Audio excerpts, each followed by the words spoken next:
And I'll just get started by saying welcome to the Soft Skills for Software Developers Lunch and Learn. This is the point where everybody wants to be applauding. And of course, this is you're all on mute. I won't hear you. But um, I'm going to give probably another. Should we give another minute for everyone to join? Anyone else to join? I think it's all right. We can go Yeah. ahead and just get Okay. started. Great. Great. Yeah. Well, again, thanks for joining us today. This is somewhat of a interesting topic. A lot of folks have no idea what soft skills are. I've actually been told that I have some good soft skills long before I even knew what they were, and that's kind of neat to hear that. So yeah, thank you. I've got some soft skills. I made me feel a little wimpy, but I'll give you a little bit of an introduction to myself first of all. I've got a typical developer story. I started out as a door-to-door salesman in computer services, selling my desktop publishing and graphic design services many years ago. If you know how long ago that term desktop publishing was used often, you'll realize how old I am. But I did that for a while and eventually landed a catalog production gig with an auto parts manufacturer. And I evolved into doing desktop Windows development there, and eventually found myself working with Drupal, where I'd been, well, settled in pretty much as a career for about 10 years or so. And I've done a lot of direct consulting, one-on-one training, support, documentation, and customer service.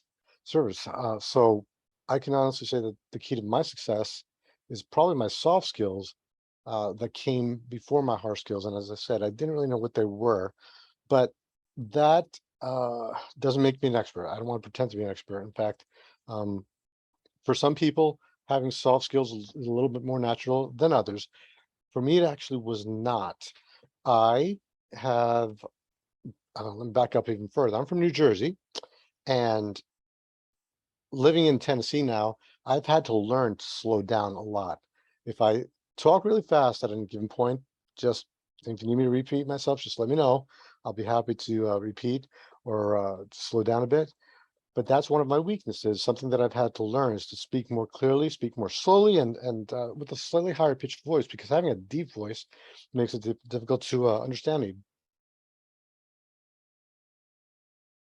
At a lot of the skills that many people have, uh, and I've had to learn them on the fly often, and excuse me, often learn them where um, you know where I needed them a little bit too late. Well, let's start out with a little bit of a profound question someone posed to me yesterday. That question is, if there's watermelon, shouldn't there be earth melon, air melon, and fire melon? They could be called the elemelons. So you can take that with you and share that with anyone you want. Now, someone corrected me on this as well yesterday. They said it should have been earth melon, wind melon, and fire melon. So now, if you're old enough to know what that means, you're back from the '70s, or were they in the '80s? Earth, Wind, and Fire. So on to the topic at hand. What are soft skills?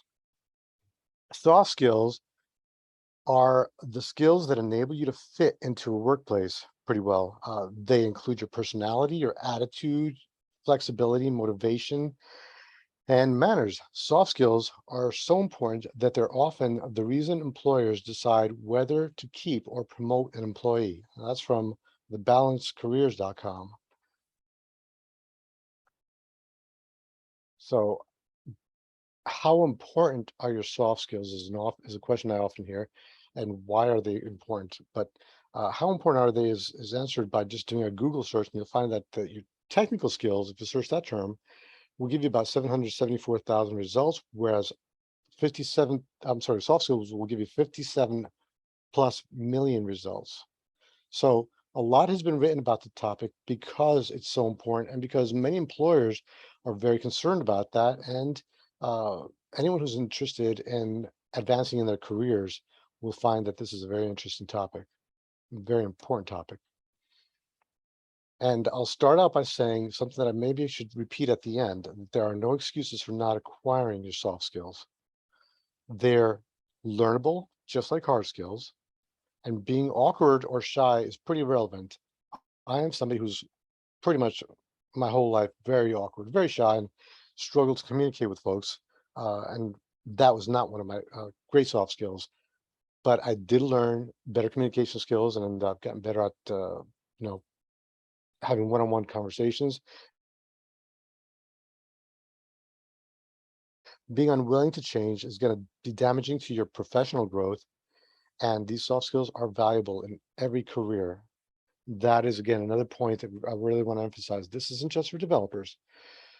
This particular lunch and learn is for us developers, but these soft skills are those skills that you're going to find in many different careers, especially careers like sales and leadership. So, what soft skills are not is an important question. It's not about the suit and tie, the dress, the appearance, although those things are important. It's not the primary, definition of a soft skill. Overwhelming positivity or the person that is so bouncy or joyful all the time that they're annoying. That's not what this is about. Perfect elocution. You don't need to speak perfectly. I'm from New Jersey, and you can't you couldn't tell because I don't say my ahs, park the car or anything like that. So I was raised to not speak that way, but um, my communication skills, as I shared earlier, were always weak. I mumbled, I spoke very low, monotone, and I've had to learn how to correct those things. And so that's another soft skill that I've learned. And it really has nothing to do with being perfect in any way. So no Mary Poppins here at all. However, soft is often greater than hard. Soft skills can be just as that's an important thing to emphasize right now because again, I've worked with many folks that have fantastic technical skills, but they have really weak soft skills and has thwarted their careers. I'll share a little story about that later, if I remember. Senior developers are often so because of their self-presentation or soft skills. So if you've seen or met senior developers and worked with them, many of them have very good personalities.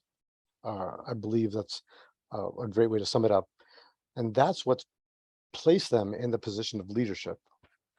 Lack of soft skills can slow your career down. Now, examining the soft skills versus the hard skills is important. So let's take a look at some examples of some hard skills. What are hard skills? They are what some people call the tools of the trade. For example, multilingual, software programming, graphic design, hardware repairs, writing skills, filing, engineering, etc. So does anybody have any idea, any other examples of what hard skills would be? So if you do, feel free to drop in the chat or even chime in. I'll be happy to share those as well. Soft skills, on the other hand, are translatable skills. They're valued in all fields. So again, you take those hard skills. You're a chemist. Uh, you're good for chemistry, right? Nothing else? Not necessarily true. If you have good soft skills, you could perhaps become a teacher or a researcher.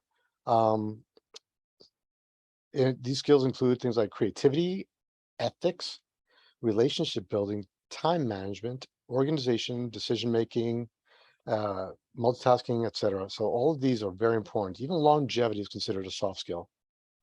If you can last for a long time at a job, that's generally seen as a valued skill by employers because they know that you're going to stick it out with them through thick and thin.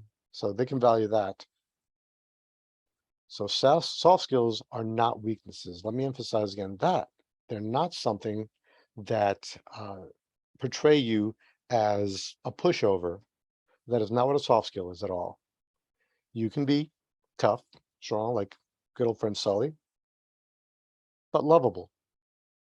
By the way, if you've never seen the movie because you don't have kids or grandkids or you just don't watch the movies with them, it's a great movie, has a lot of great examples of personal development. Some of the less appreciated soft skills include a great smile, being a people person, great listeners, asking questions, being flexible, following up and following through. Many employees get really frustrated when they hear you say stuff like, hey, I know this company, I'm the only person representing anyone.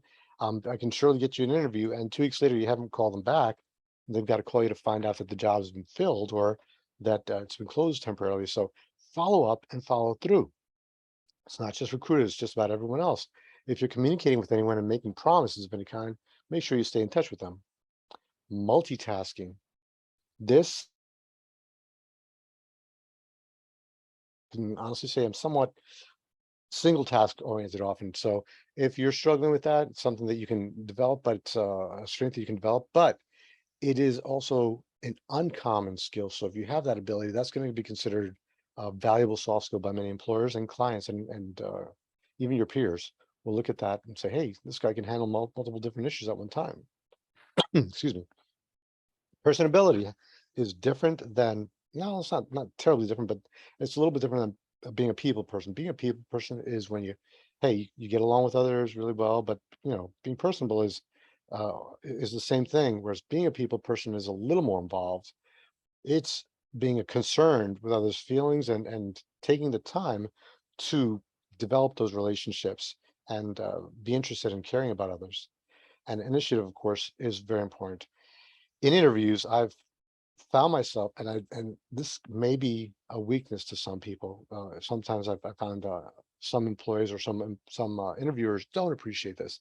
I tend to be the guy that hears about the projects that the company is working on, and suddenly two or three other applications for the same type of project come up to mind, and I share that. Some employers have actually thanked me for being creative and taking the initiative to share my thoughts and they encourage that because that's what spawns new ideas and opens up new opportunities for them often just to say, hey, we can take this hammer and do many more things with it than just drive this type of nail. We can drive many types of nails. We can dig holes. We can use it for self-defense. I'm perhaps exaggerating a little bit, but that kind of initiative and creativity is important to your interviewers and to your clients often. So it's all about your attitude.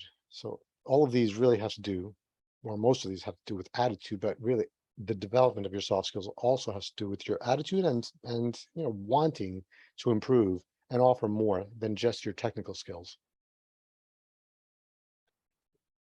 So why do you care about learning these soft skills? It's a very important question.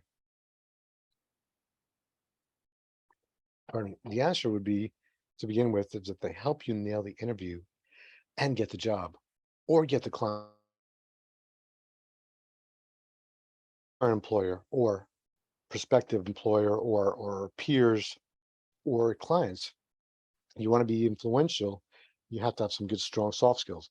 Employers want more than technology from us. They want soft skills because they demonstrate that you understand and possess the characteristics that'll help you succeed within an organization and in your specific position. Develop your soft skills and they'll naturally shine in the interview, and this won't go unnoticed. And also, they help you get along with others. Let me minimize this so I can see better. They help you get along with others. Relationships are important, but not always easy. Relationship building skills can be cultivated. Conflicts interfere with goals, theirs and yours, and the employers know this. And by theirs, it means not just your employers, but your peers. Having conflicts with your peers is going to interfere with their goals as well as yours. It's going to keep you from succeeding in many ways. And they can make your time and the role more enjoyable.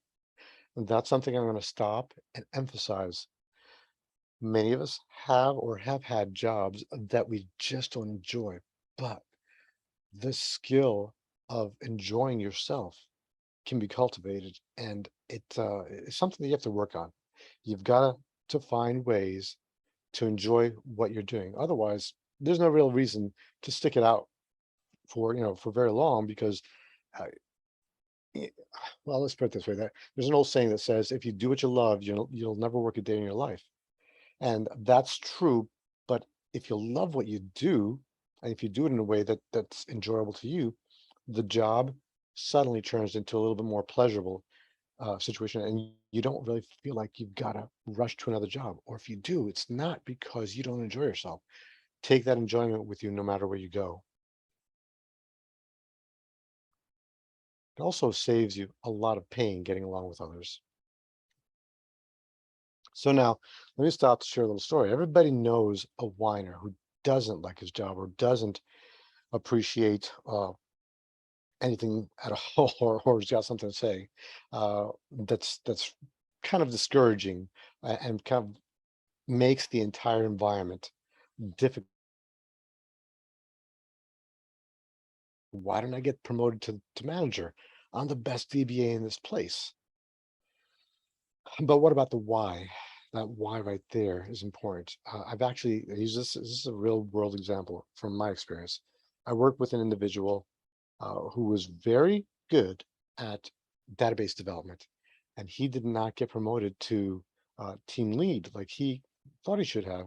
Someone else did, who was in fact, even in the estimation of many other individuals, not as good as him. But we were all very glad that she got promoted, and the reason she did was she was very people centric. She was always interested in finding ways to help other team members out. And because of that, management saw that, pulled her aside and said, "We need you to lead this team. You're helping everyone for free, or for free on your own, on your own, initiative of your own initiative. And we'd like you to be the person who takes the time to find out what everyone needs and help them succeed. Because whether you know the answers or not, you genuinely care, and you always make the make the time and take the extra effort to help them succeed." So she got the job. He got frustrated. He kept whining. He didn't last. So that's another good example of a soft skill that you want to cultivate. Combination of skills that show that you're the person that can help the company succeed by caring enough about your peers to help them succeed. So that's the sum of it. These soft skills will help you succeed.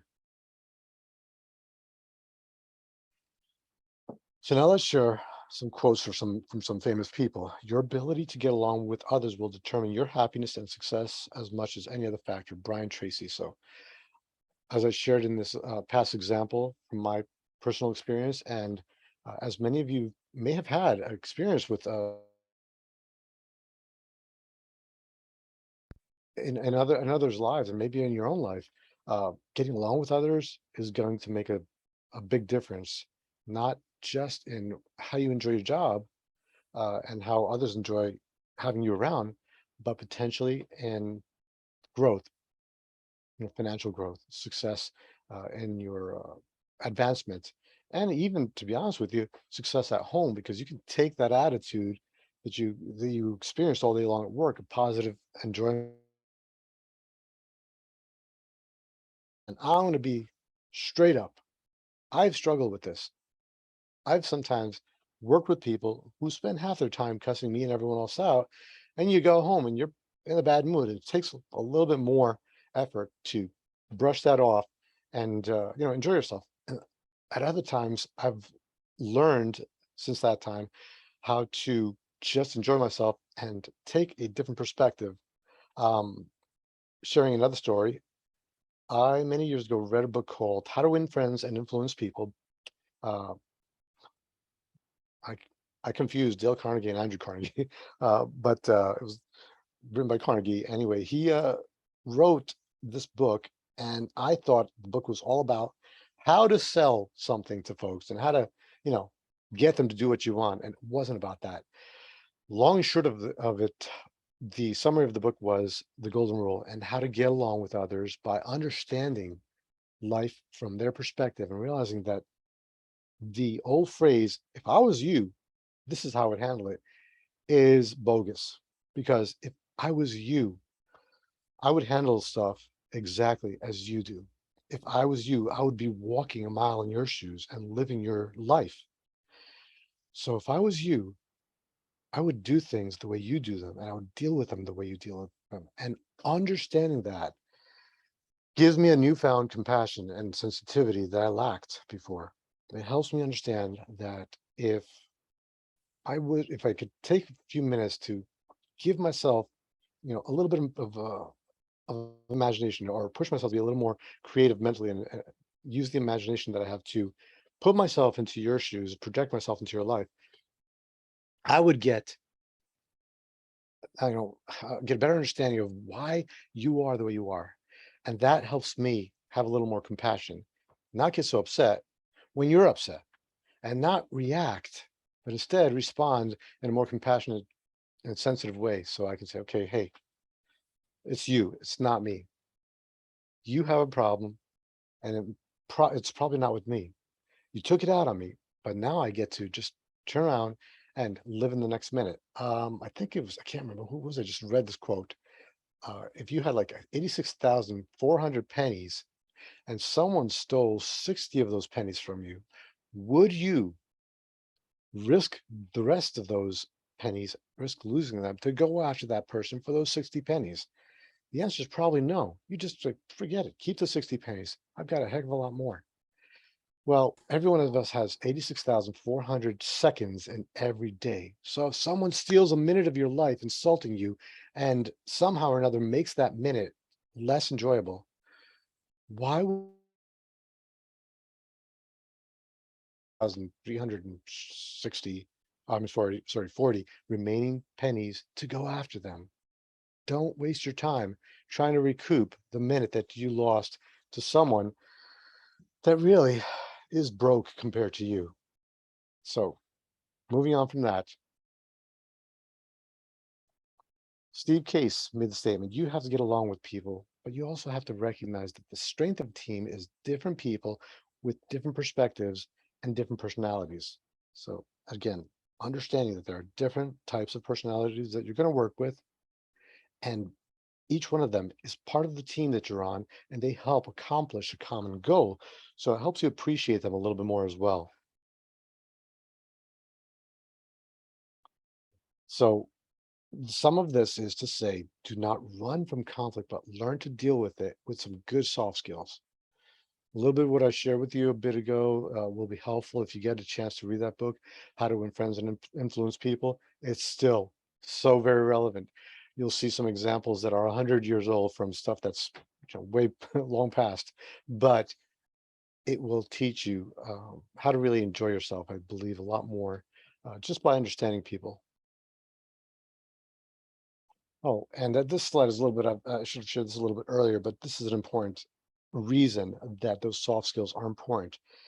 Representation is what every employer is looking for when they hire someone. You're the image of your client or employer, so they'll look to you to represent them well. So sales is not the only job requiring a good smile and great people skills. Today's software engineer may need to interact with people in all positions, and communication skills will enable you to be a strong influencer and get the support of peers and clients. Some good representatives, while putting people first, um, had more to do with insurance, but patience, it's a virtue. Everybody knows that. Uh, I was told when I worked with that individual I shared with you a little bit about earlier that I had the patience of Job. I didn't want to have the patience of Job. I wanted to quit often. But as I shared, that book, How to Win Friends and Influence People, I had read just at the start of the job, and it really helped me survive it for 3 years. Um, Good listeners, we're all born with one mouth and two ears. So we need to learn to take the initiative to listen more than to speak.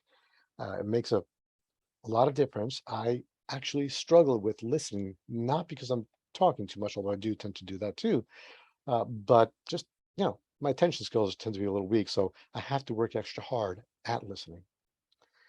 Being friendly and respectful. Again, the golden rule, just treat others like you want to be treated, but practice being friendly.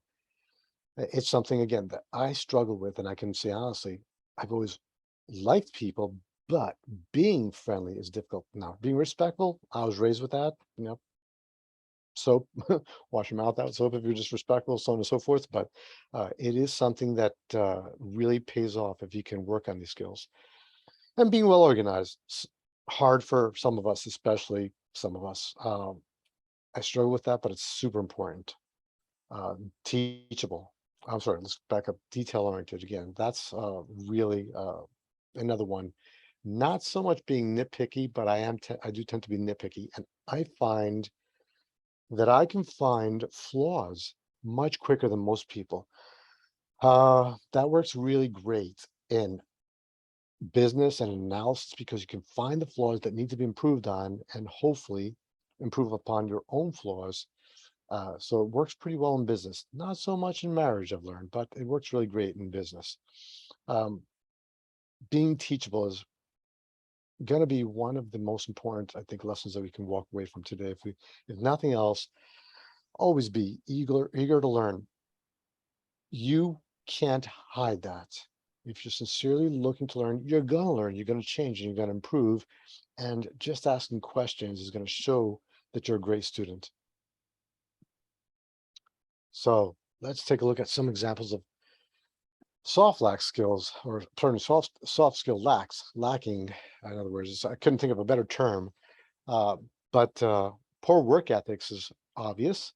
Being undiplomatic, unfriendly, insensitive, not caring about how other people feel or how you say things. Being a know-it-all. Again, the example I shared a little earlier, being the one who thinks he knows everything. Uh, Inability to handle pressure. That's a tough one. That actually is probably one of the most difficult ones. But there are ways that we can all learn to handle the pressure, and relaxing is really one of them. Just learning to enjoy yourself more. Being disorganized, again, is something that I struggle with and I've learned, but it's always something that's tough for some of us more than others. Being argumentative. I can't deny I've been there. I actually have lost a couple of jobs because I was argumentative. But I learned over throughout the years to be more diplomatic, and I've also learned that sometimes it's important to say after months of no progress in the element of receiving the respect that you need from your peers or from your superiors, the job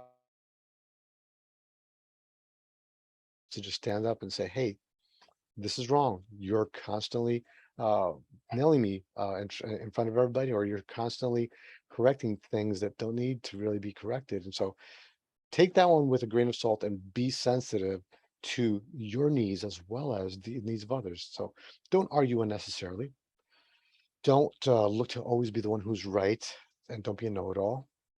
But if you absolutely need to, at a given point, stop, pull someone aside and say, we need to talk about this. So you can communicate the need to change without being argumentative. So basically anything that turns others off, I mean, seriously, just about anything. It could be chewing with your mouth open. It could be eating while you're in a meeting. Uh, so any of these things that turn others off, your attitude, the way you speak. If you speak with a super squeaky voice, I know that may be just the way you speak, but if it's irritating others and someone points it out to you, take the time to try and work on something like this. Again, being from New Jersey, living in Tennessee now, I've had a real struggle with folks understanding me that tend to talk really slow and then hear someone that speaks fast and mumbles and can't understand them. I got tired of, excuse me, can you say that again? So I studied some techniques on how to communicate better. Amongst them were not only speaking slowly, but speaking at a higher pitch, because when I used to speak, I just talk like this all the time. So to repeat myself in case you didn't hear me, when I used to speak, I would talk like that, very low pitched, mumbly. And it's become a goal of mine to learn how to communicate at a higher pitch and to be perhaps even a little more dramatic. So if I sound normal to you right now, you need to know that yeah, someone said Jersey, yeah. Um, what when when I speak, I'm speaking in a very dramatic manner. I am putting on somewhat of a uh, play right now so that you understand me from what may be a normal communication manner or method that many people use, or the manner that many people speak in. But to me, it's really dramatic. I'm being a bit facetious, not insincere. I'm trying to be sincere, but I'm intentionally over expressing myself so that you can understand me at somewhat of a more normal level. So that, and one other technique that I learned was to say what I want to say twice. I said it once in my own head, and then I'm going to say it again to you so that you understand me, and so that I've kind of practiced it a split second before. Doesn't always work. I still trip over my words. I still mumble occasionally and say things I shouldn't say. But for the most part, you know, uh, I think I've gotten it fairly well down pat where I can communicate my thoughts. So employers do not like a lot of these candidates. They'll just completely put them away. And yes, I did lose one job. I was told, I was given feedback. I constantly interrupted the interviewer, and I didn't realize that. But I learned from that time forward to try and be more sensitive. Uh, and by that time forward, I mean, it only took me another few years. So how are you going to learn again? You're going to change your thinking, and that's going to help you improve by reading books on subjects like people skills, relationship building, and leadership. Learn to take interest in the interest of others. It's a real big one right there. So learn to ask questions that shows that you care. Compile a list of values to live by as you learn and as you research this topic. And find some hobbies that are going to help you distress. It's more important than you think. Relaxed people are more fun to be around. If you don't have anything that you do because you don't have time, please understand you're not being lazy. You're not being irresponsible. By taking a few minutes here and there to stretch, to do some yoga, do some exercise, to bike ride, to play your guitar, to grab some time on the piano, to sing, to whatever, to even cook. I know a guy, I admire him. I was just speaking with him a few days ago, haven't spoken to him in a while. Whenever we had one-on-one meetings, he did them in his kitchen with his computer sitting on his countertop as he cooked. His de-stressor was cooking and eating, but it was great. I was like, dude, what are you cooking? You're making me hungry. This is so cool. I got to learn to cook. Still haven't learned to cook, by the way. But I enjoyed our meetings more than just about any other meeting because this guy learned to enjoy life. And I learned, a little bit more from him. And I play the piano, and every now and then I just break away and just do that. Or I break away from what I'm doing and do some work on my house. That is a de-stressor. I know some people think that's stressful, and it is in a way, but working with my hands and making sawdust is so cool to me. I have no idea why, but it is. I even enjoy doing things like sweeping. Some people think I'm crazy, but I enjoy it for some reason. Maybe because I know, hey, it's a simple way to get organized, and it's I don't know, a rhythmic activity that I can do to de-stress. So whatever it takes, I don't care who wants to make fun of you. Just do what you enjoy doing and do more of it. So one value to learn is learn to care. People don't care how much you know until they know how much you care. Teddy Roosevelt. So true. So please take the time to care about the people that you're working with. It's going to change your life. It's going to really make you that person that they know cares and that they can appreciate working with more. And it'll make, your job a little more fun when you realize, hey, I'm working with some interesting people. Weird, scary sometimes, but interesting. Let me stop for a second and read some of the comments here. Yeah, so I'm not the only one who enjoys sweeping. I'm glad that you enjoy making sawdust too, Lee. There's a special smell about sawdust, especially when when you're allergic to it, like I am. Have goals. This is very important. It doesn't matter if your goals are daily, weekly, monthly, or life goals. Just have goals that make working like purposeful. Make your work valuable to you. So you're like, I'm not just working for money. I'm not just working because I have to. I'm not just working because if I don't, I'm going to lose my job. I don't lose my job. Yeah, lose my job and lose my house. But I'm working because I have goals. I want to advance in this career. I want to learn this technical skill better so that if I don't stick it out in this terrible job, I can use it somewhere else. I want to do better at this so that I can feel good about myself. I want to do better at this because the company that I'm working with does something that I believe in. I want them to succeed at so that when I'm gone, I can say, yeah, I helped them over there. I was part of that. So if you don't know where you're going, you'll end up someplace else. That was the statement that Yogi Berra made many, many years ago. And it is more profound than you think. So if you have no idea where you're going to be going, you will invariably end up somewhere else. Now you might end up somewhere else anyway, but at least know where you're going. Get in the car, head out to Dairy Queen. And if you end up at Haagen-Dazs, well, great. You've made some progress.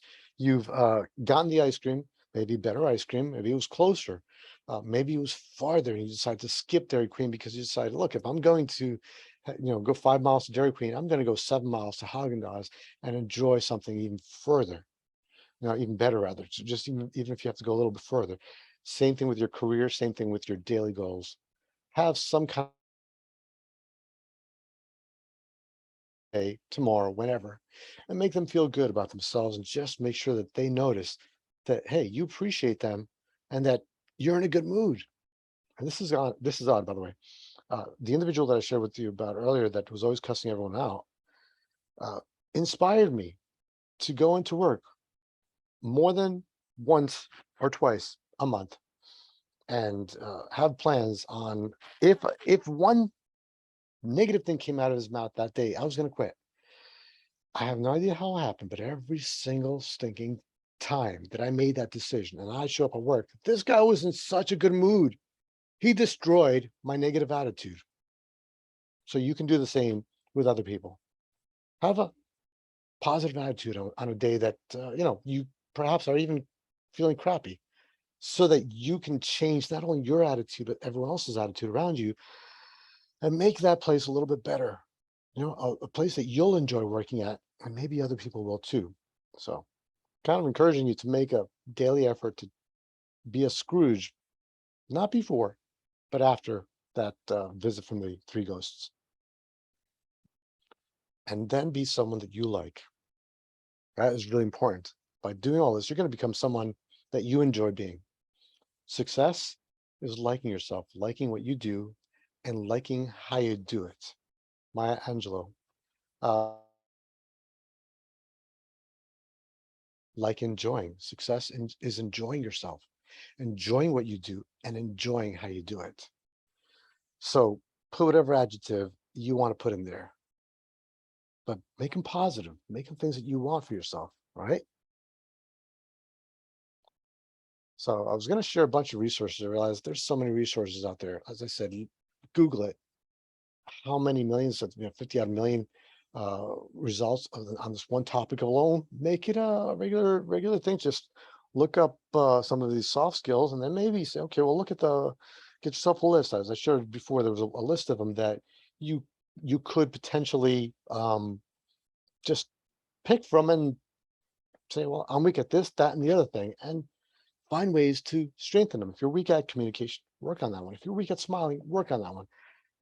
If your weakness is organization, like me, work on it. I'm constantly trying to find ways to get more organized.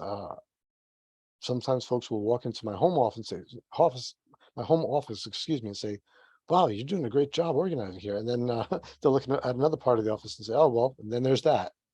Well, like I said, it's a work in progress, and you can improve little by little. Uh, I did want to share this link by our resident expert, Byron Somerville. He is fantastic. He's got a website called devamplifier.io.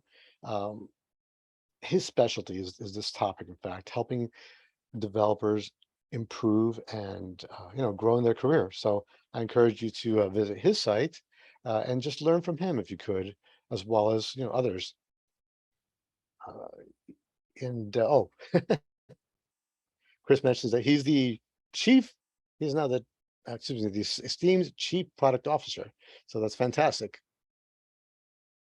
Another one that I'd like you to encourage you to visit is Dr. Stephen Crawford's site. We had a lunch and learn this past month or so, and you can also watch that one. In fact, I've got both the links from both gentlemen. I'm going to copy them and paste them right now into the chat uh, so that you can see them.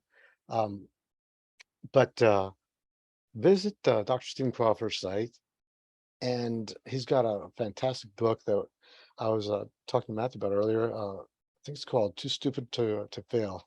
I think I have that correct. And I love that because that's basically my life story.